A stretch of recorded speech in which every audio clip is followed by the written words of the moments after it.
The adjustable universal pipe burner is useful in thousands of barbecue grill models, requiring burners from 12 to 18 inches long. There are several types of brackets included, plus screws and different nuts and bolts to be used with your barbecue where this adjustable burner will mount in the back of the firebox. We're working with an old perfect flame barbecue for this example. The adjustable burner will slide to a perfect size for this application by adjusting to about 17 inches, lining up the small flame holes called ports. The first thing to do is to lay the burner into the barbecue to determine the correct size we need.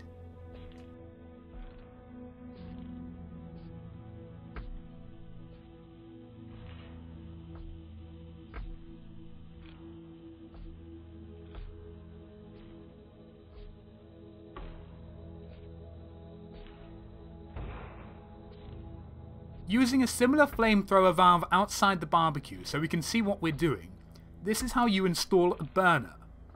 The front of the burner is the venturi tube, and the hole in front of the venturi tube needs to be fit onto the tip of the control valve.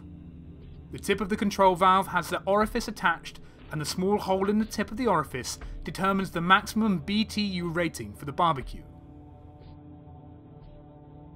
The venturi tube hole fits onto the orifice. We can look up at this union from under the control panel, or we can remove the control panel to see the burner is properly fit to the valve.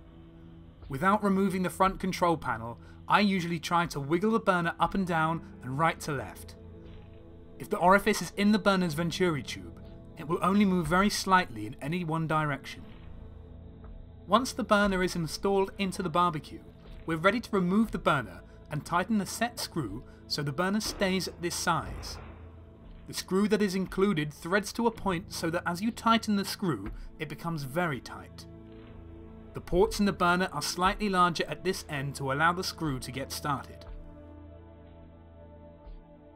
When we've determined the burner fits and is locked at the correct size, we reinstall the burner onto the orifice inside the front fire wall, wiggle it to make sure it is in position, and then face the back of the burner onto the small shelf or mounting bracket that holds this burner in place. You can see the universal adjustable burner has an X cut out where most burners have a groove or a single small hole. This cross-shaped cutout makes the burner very easy to install into the same hole the original burner used. Or you can put this hardware included with the burner off to the side, or in front of, or in back of that original hole. This is very important because the burner has to be perfectly perpendicular to the gas manifold, and it must be parallel with the valve in order for the gas to properly fill the burner from the valve.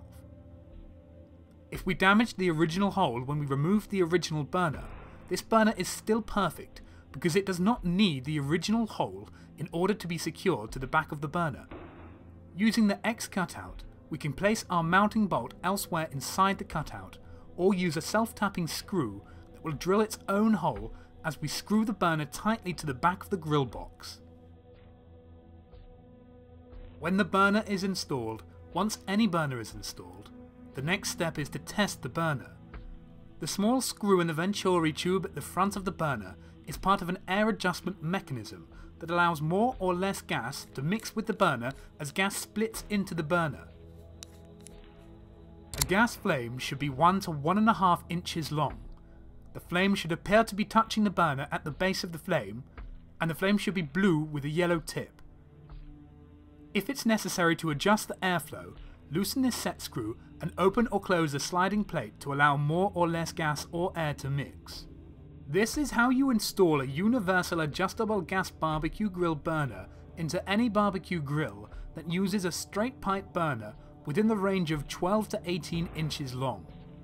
For additional information, you can reach Majestic Grill Parts at 954 247 4552 or 888 346 6930 or at service@grill-repair.com, or by visiting the online site at www.grill-repair.com.